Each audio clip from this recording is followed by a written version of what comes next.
I knew it was her again the second I heard it. Crunch. Not the playful kind, not wind or wildlife. It was the heavy, rubbery crack of a tire rolling over something that shouldn't be rolled over. My hedge, my pride, getting flattened. Again. I stood at my living room window, coffee in hand, watching Karen's silver SUV drive straight across the grass lining my driveway, wheels grinding the hedge like it owed her money. She barely slowed down as she parked across the street, lifted her sunglasses, and gave my house a glance so smug it should have been illegal. I stepped outside. "Morning, Karen," I called, forcing a smile. She locked her door with a chirp. "Oh, was I on your lawn again?" She said it like she was asking about the weather. "You crushed the hedge again." "Oh," she shrugged. "Maybe don't plant it so close to the road." There it was, that tone. The one that said her time was valuable and mine was disposable. "I wasn't aware my private property was your shortcut," I said, keeping my voice level. "You're in an HOA. This isn't just your property," she shot back, then walked off like she'd delivered a mic drop. Hours later, I found a notice taped to my door from the HOA board. Violation warning, obstruction near roadway. For the hedge, my hedge. It wasn't enough she destroyed it. Now she was trying to fine me for it. I stared at that letter, feeling something in me shift. A small crack, the start of something. Not rage, not yet. Just resolve. If they wanted to pretend the hedge didn't matter, fine. But I'd make sure they'd wish it did. The HOA clubhouse looked like someone tried to decorate a dentist's waiting room with leftover hotel furniture. Beige walls, fluorescent lights, a faint smell of burnt coffee. It was the perfect setting for misery. I took a seat across from the board. 3 members sat behind a folding table like they were presiding over a trial. Karen, of course, was lounging in the audience, sipping from a stainless steel water bottle as if she were watching a reality show. The president, a balding man named Greg, cleared his throat. "We received a report about your hedge obstructing road access. As per guidelines." "It's 6 inches off the curb," I interrupted. Greg blinked at me, annoyed. "Yes, but it could cause a hazard." "A hazard to what? Karen's driving technique?" I asked. A few people snickered. Karen glared at them like a hawk spotting prey. She leaned forward. "Your hedge sticks out. I've had to maneuver around it every morning. It's unsafe." "It wouldn't be unsafe if you didn't treat my yard like a racetrack." She smirked. "Maybe don't plant invasive landscaping." "Invasive?" I leaned back incredulous. "It's boxwood." The treasurer, Linda, tapped her pen. "We could approve a fine if it continues to interfere with—" "And what about trespassing?" I asked. "Karen repeatedly drives onto my property. I have pictures. Want me to show them?" Karen scoffed. "Go ahead, it's still common area." "It's private property," I said. "I pay taxes on it." Greg shifted uncomfortably. "Well, the HOA jurisdiction can sometimes overlap." He said overlap like he was allergic to the word. Then Karen went for the kill. "Honestly, maybe if you maintained your yard better, I wouldn't have to drive over it." That sentence hit the room like a slap. Even Greg looked unsure. But instead of addressing her behavior, he cleared his throat again. "We'll issue another warning regarding the hedge. If it's not trimmed back farther, there will be fines." I walked out with a smile. Not the polite, defeated kind. A quiet, patient kind. They made a mistake. A very big one. I was done playing nice. Because I had just learned something important. The HOA only cared about what was documented. And I was about to document everything. By sunrise the next morning, I was outside. Kneeling in the dew-soaked grass with a level of determination, gardeners reserve for saving dying trees. But I wasn't gardening. I was installing something Karen couldn't argue with. Evidence. A discreet weatherproof camera tucked neatly into the thickest part of the hedge. Perfect angle, perfect visibility, and completely legal on my property. If Karen wanted to keep treating my yard like a drive-through lane, she was about to get filmed in HD clarity. As I tightened the last screw, I heard the heavy hum of her SUV. Early again. She slowed near the curb like a shark smelling blood, then casually turned her wheels right onto my grass. Thump, crunch. The camera caught it. The sound alone made me grin. She parked, stepped out, and spotted me kneeling by the hedge. "What are you doing?" "Landscaping isn't allowed before 9 a.m. I wiped my hands dramatically on my jeans. "Oh, don't worry. I'm just maintaining the area you like to drive on." She crossed her arms. "If you're trying to make a point, it's childish." "It's not a point," I said. "It's protection." Her eyes flicked toward where I'd been working, narrowing. She didn't see the camera, yet, but she knew something was different. The way she glared told me she felt her control slipping. That unsettled her more than anything. Later that night, I sat at my computer, watching the footage. Frame by frame, her tires crossing the line, the hedge flattening, the smug look on her face. Pure, undeniable proof. I downloaded every clip, labeled them by date, time, and exact property coordinates. If they wanted documentation, they were going to drown in it. 2 weeks passed, and Karen continued her daily demolition route. My hedge now resembled a battlefield, but the footage? Oh, it was gold. I sent it all to the board. No commentary, just files.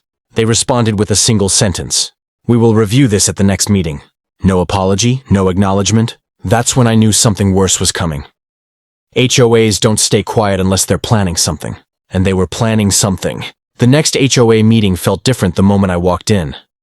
Karen was already there, sitting at the end of the table instead of in the audience. That was new. She had papers neatly stacked in front of her, and she looked like a cat who'd found a bird with a broken wing. Greg cleared his throat with an unusual confidence. We've reviewed your footage, he began. No greeting, no acknowledgement. Straight to business. And while we understand your concerns, the HOA has reached a decision. Linda slid a form toward me.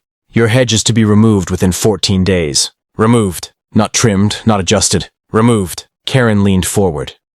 It obstructs the communal line of sight for vehicles. And since it directly affects my ability to access and exit the roadway safely, the board has voted that its existence violates community regulations. Existence? I repeated. You're banning shrubs now? We're banning hazards, she corrected, sweet as spoiled fruit. I took a breath. So after watching footage showing her repeatedly driving onto my property, your response is to destroy my property? Greg offered a strained smile. We don't want conflict. We want harmony. Harmony? I laughed. You're rewarding trespassing. Karen lifted her pen. Actually, since the hedge is technically creating an unsafe condition, the repeated traffic proves it's a problem. There it was. She flipped the narrative. Not her breaking rules, my hedge forcing her to. I stared right at her. You know you're abusing the rules, she shrugged lightly. We all have to follow them. They expected me to blow up, to yell, to threaten legal action on the spot. But I stayed calm.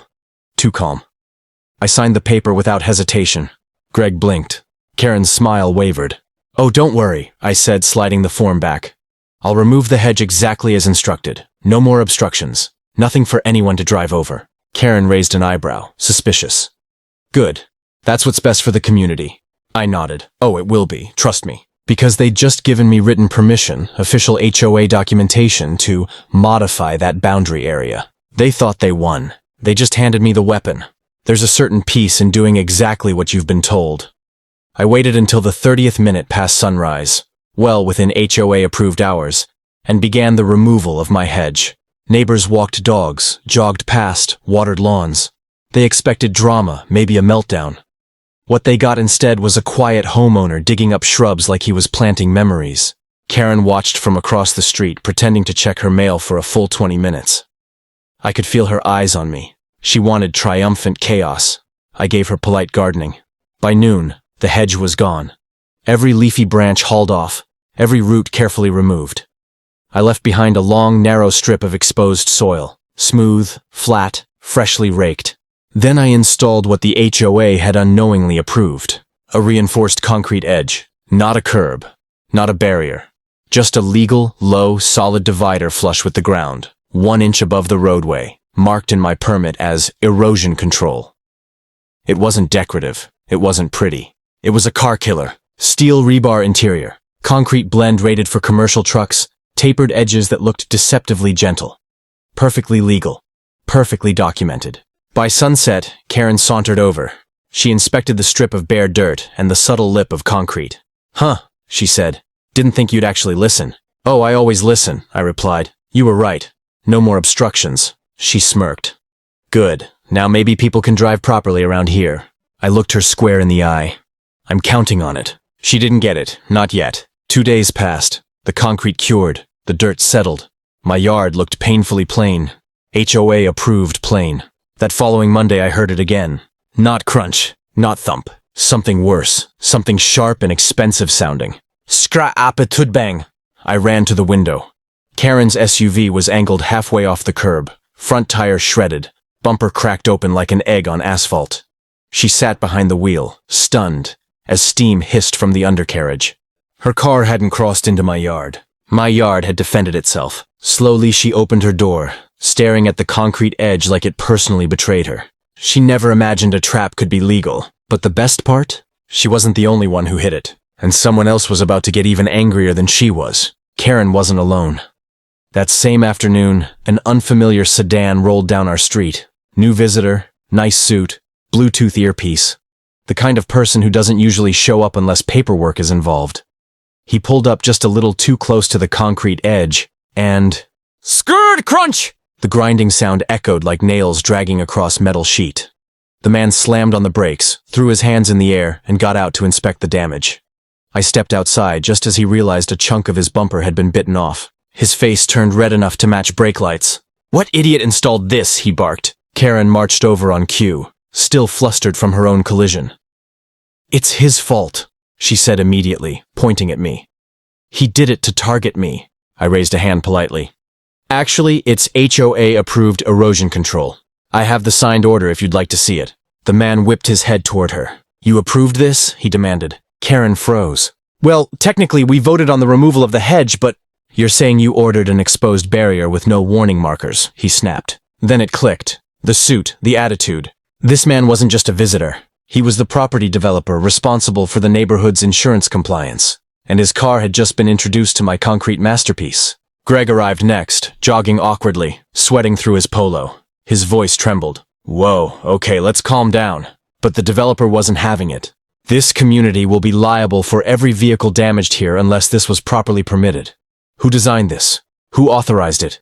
And where are the warning flags? The cones? The notices?" I held up the paperwork like a trophy. "Right here. Signed by your board. They requested the removal. They approved modifications to the boundary. Everything is documented." Silence. Not awkward silence. Doom silence. Karen's face drained of color. Greg rubbed his forehead. The developer snapped photos, started a furious phone call, and ended it with, "If this HOA approved an unregulated hazard, every member will be paying for it." Everyone turned to Karen. For the first time since I'd met her, she had no comeback, no smirk, no authority, only panic. This wasn't over. It was unraveling. The fallout came faster than I expected. Within 48 hours, every homeowner received a letter.